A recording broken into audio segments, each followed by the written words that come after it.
आई परम सौभाग्य के बाद आदित्य फिल्म एंड म्यूजिक के सौजन्य से रसिक आचार्य श्रीमान स्नेहलता जी के पौत्र होमराम भरोस ठाकुर एखन मुंडन उपनयनक कार्यक्रम हो रहा है। स्नेहलता जी के किछु गीत हम आदित्य फिल्म्स एंड म्यूजिक के सौजन्य से स्नेहलता जी के गीत राख रही है। भगवान श्री राम जी चारू भाई के उपनयन छन। चक्रवर्ती दशरथ जी महाराज, महर्षि वशिष्ठ जी महाराज समेत समस्त अयोध्यावासी उपस्थित भ गेला है। जखने चक्रवर्ती दशरथ जी महाराज मरबा पर भगवान श्री राम चारू भाई बैस गेला है, मंगलमय वातावरण भ गेल है। कारण कि भगवान श्री राम चारू भाई के उपनयन भ रहलन है। स्नेहलता जी बतबै छथिन के मंगल आजू अवधपुर मंगल मंगल आहे मंगल आजू अवधपुर मंगल मंगल माई है राम जी के छन उपनयन भुवन तेहि मंगल माई है राम जी के छन उपनयन भुवन तेहि मंगल।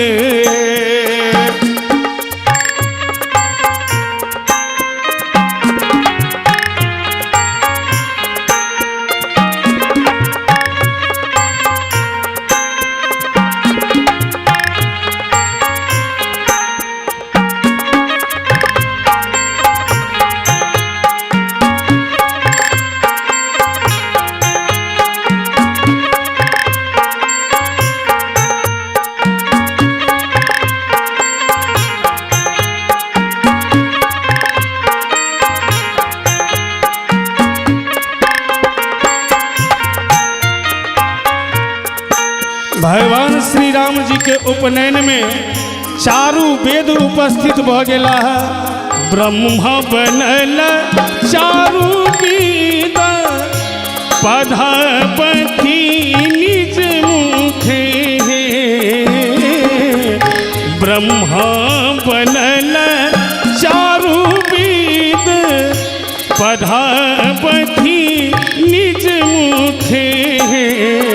माई है राम जी के छन उपनयन भुवन तेहि मंगल। माई है राम जी के छन उपनयन भुवन तेहि मंगल।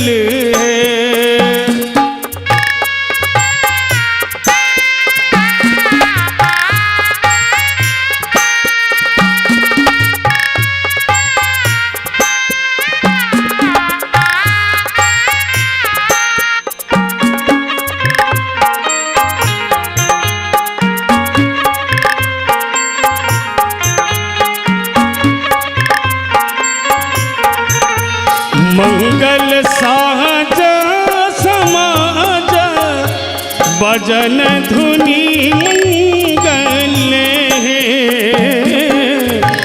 मंगल साज समाज भजन धुनि मंगल। आहे लतिका स्नेह गावे मंगल घर घर मंगल है। आहे लतिका स्नेह गावे मंगल घर घर मंगल है। माई है राम जी के छन उपनयन भुवन ते ही मंगल माई हे राम जी के छन उपनयन भुवन ते ही मंगल भुवन ते ही मंगल भुवन ते ही मंगल। आई परम सौभाग्य समस्त अयोध्यावासी के चक्रवर्ती दशरथ जी महाराज मुनि वशिष्ठ जी महाराज समस्त अयोध्यावासी मरवा के अगल बगल में बैसल छथिन।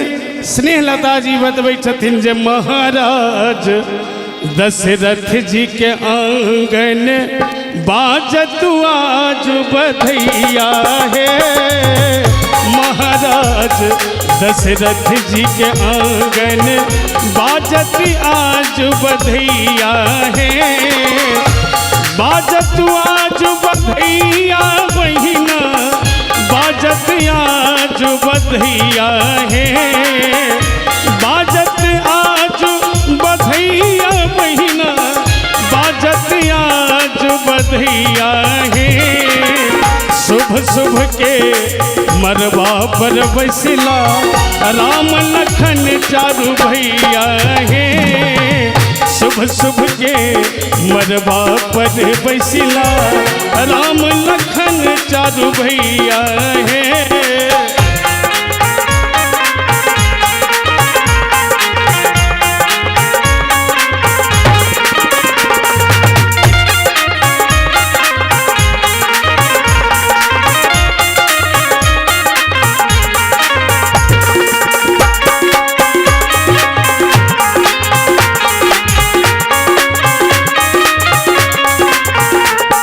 देखियो आई के केहन परिदृश्य बनै छै बतबै छथिन। गावत गाल मृदंग बांसुरी और बाजती सहनैया है बाजत ढोल मृदंग बांसुरी और बाजत सहनैया है महाराज दशरथ जी के आंगन बाजत आज बधैया है महाराज दशरथ जी के आंगन बाजत आज बधैया है।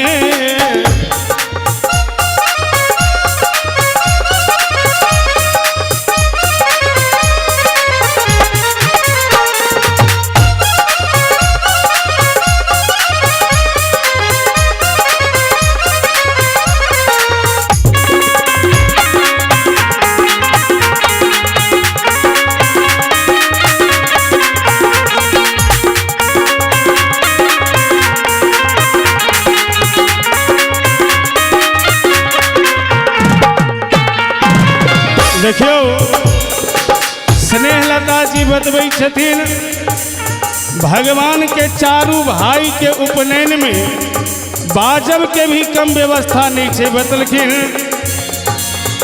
बाजत ढोल मृदंग बांसुरी और बाजत सहनैया है बाजत ढोल मृदंग बांसुरी और बाजती सहनैया है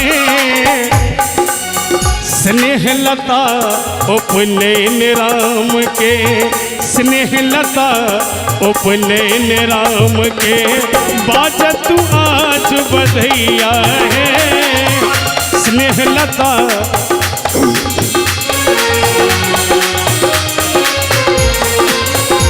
बाजत आज बधैया बहिना बाजत आज बधैया है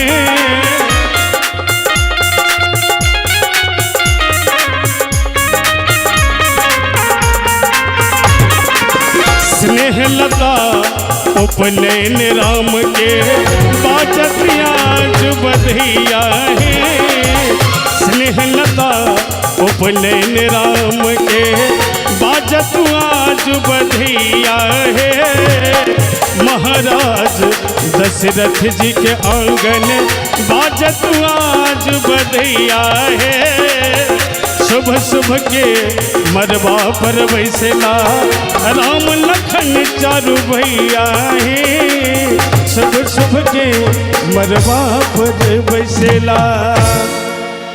भगवान चारू भाई मरवा पर बैस गेलखिन हैं। जखने भगवान चारू भाई मरवा पर बैसलखिन हैं केहन परिदृश्य बनै छै।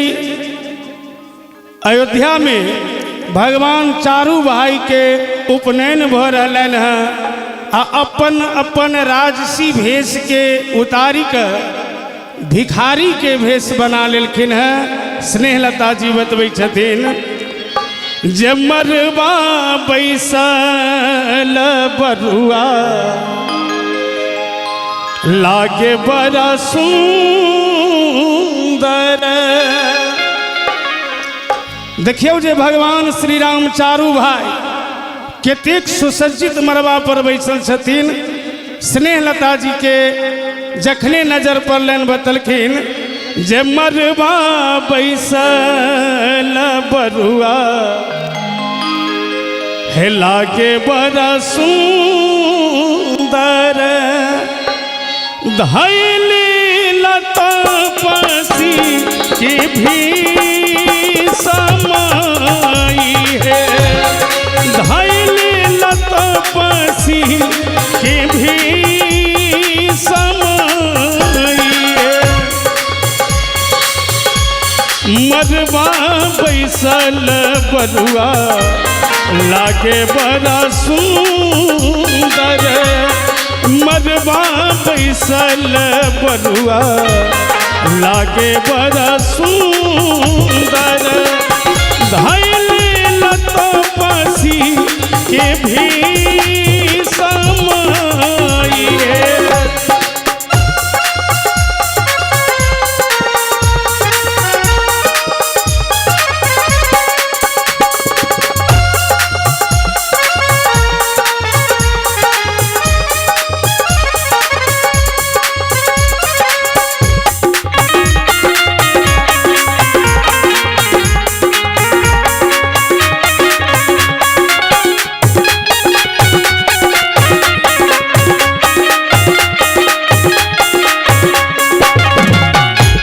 देखियो मरवा पर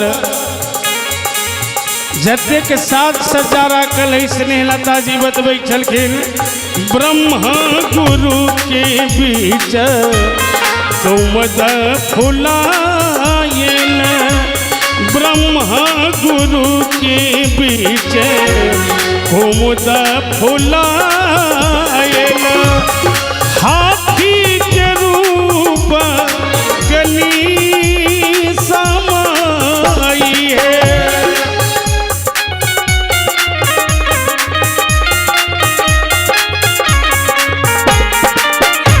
लतिका स्नेह एहो भिखी हर गावे लतिका स्नेह एहो भिखी हर गावे जीव बबुआ परिस हजार माई है जीव बबुआ परिस हजार मरवा बैसल बरुआ लागे बड़ा सुंदर धैली लतपसी के भी समाई है धैली लतपसी के भी समाई है। अब भगवान श्री राम जी के बारी आबि गेलनि हैं। मुंडन संस्कार के उपनयन के मुख्य कार्य होइ छै जे सर के बाल सेहो कटाल जाइए।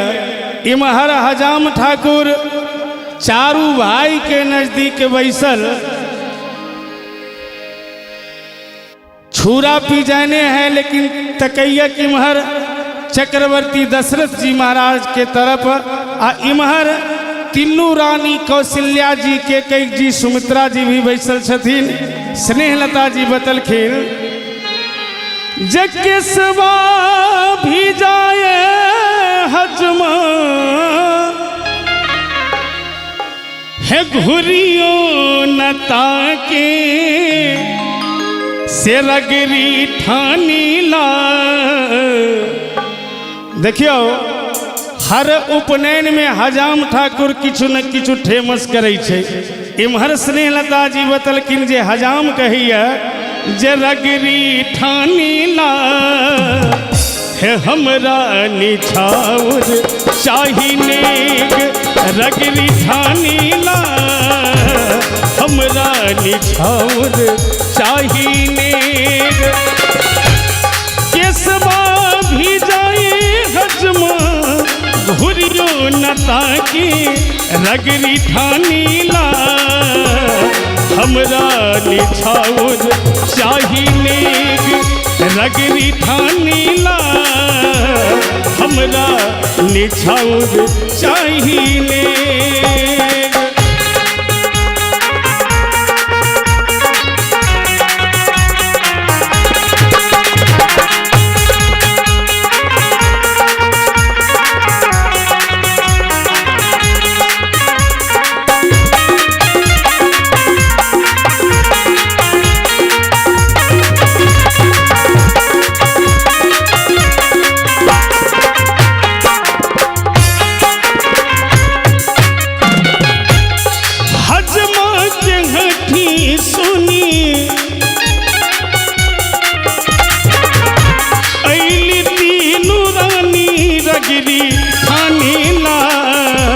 हमरा निछाउर चाहिने रगरी ठानीला हमरा निछाउर चाहिने।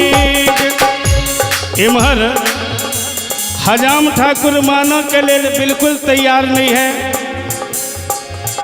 जते लोग सब बैसल छथिन अड़ोस पड़ोस के ओहो से बतलखिन कि बबुआ के मामी हजमा तोरी दे बोरे हजमर तोरी दे बोरे हजमर धीरे धीरे कटिए बबुआ के केस के बबुआ बड़ दुलारू छी रे हजमर धीरे धीरे कटिए बबुआ के केस के बबुआ बड़ दुलारू छी रे।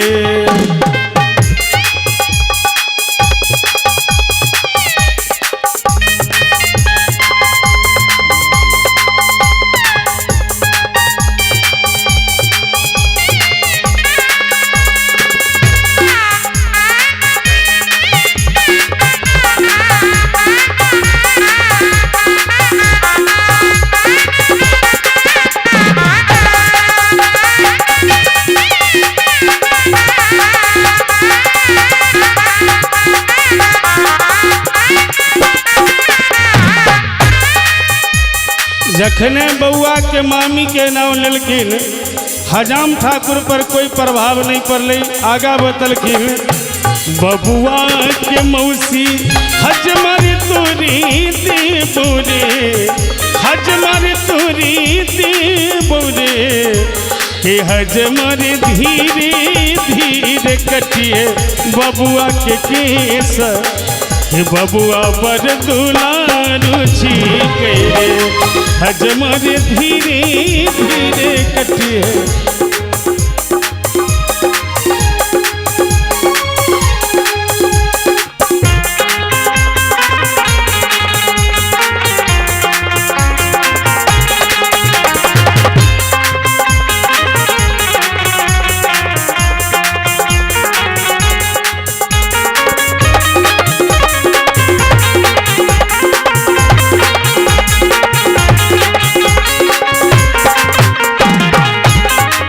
बहुत प्रकार से हजाम ठाकुर के समझायल गेल, लेकिन हजाम ठाकुर मानव के लिए तैयार नहीं। स्नेहलता जी बतलखिन कि लतिका सनेहाये हो गावे जग मूरन रगरी ठानीला हे हमरा निछाउर चाहिए रगरी ठानीला हमरा निछाउर चाहिए रगरी ठानीला हमरा निछाउर चाही नीक रगरी थानीला हमरा निछाउर चाही नीक। देखियो आई विशेष सौजन्य आदित्य फिल्म्स एंड म्यूजिक के बहुत कम समय में हम स्नेहलता जी के उपनयन के कुछ गीत रख लिया। अंत में स्नेहलता जी चारू भाई जे बरुआ बैसल छथिन हुनका आशीर्वाद अपन समर्पित करैत कहै छथिन जे मोरा घर बाजे बधैया जुग जुग जीबू बबुआ मोरा घर बाजे बधैया जुग जुग जीबू बरुआ जुग जुग जीबू बरुआ जुग जुग जीबू ही जुग जुग जीबू बरुआ मोरा घर बाजे बधैया जुग जुग जीबू बरुआ मोरा घर बाजे बधैया जुग जुग जीबू बरुआ।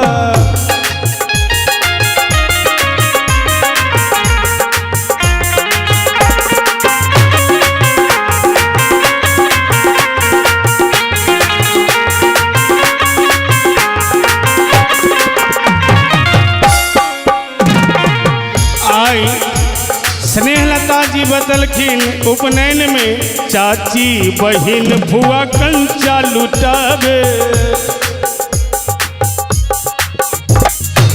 चाची बहिन फुआ कंचा लुटावे बाबा लुटावे धेनु गई जुग जुग जीबू बरुआ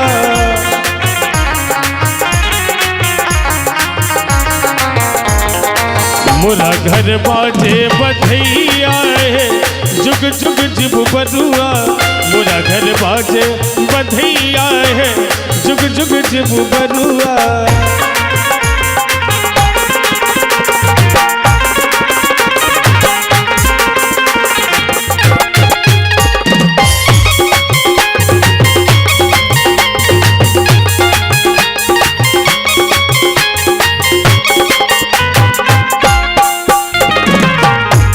उपनयन में सब गोटे सब चीज लुटा दिलखिन। स्नेहलता जी बतबै छथिन कि लतिका स्नेह आशीर्वाद लुटावे लतिका स्नेह आशीर्वाद लुटावे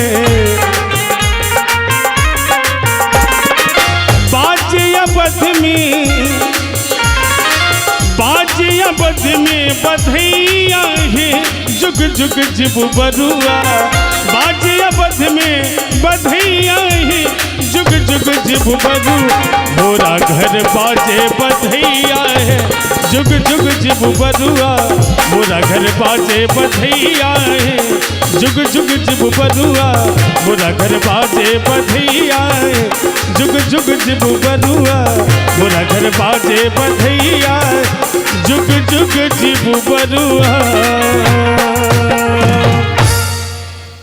यही के साथ स्नेहलता जी के आशीर्वाद आदित्य फिल्म्स एंड म्यूजिक के माध्यम से स्नेहलता जी के रचित कुछ हम उपनयन के प्रसंग रखली।